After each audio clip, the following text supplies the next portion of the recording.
बाउहरू पनि कता गएछ अब एकछिन सुत्नु पर्यो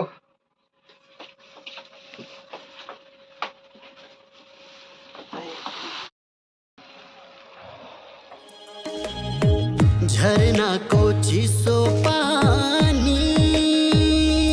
मैया डाँडामुनि ताल पर्यो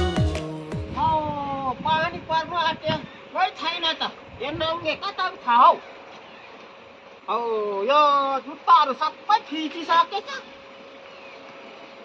हौ कहाँ छ यो त यहाँ पनि छैन ए यो त सुती पराएको रहेछ जा पानी लिएर आइज त फिचौ राम्री त तिमी राम्री मैया मलाई किन गाल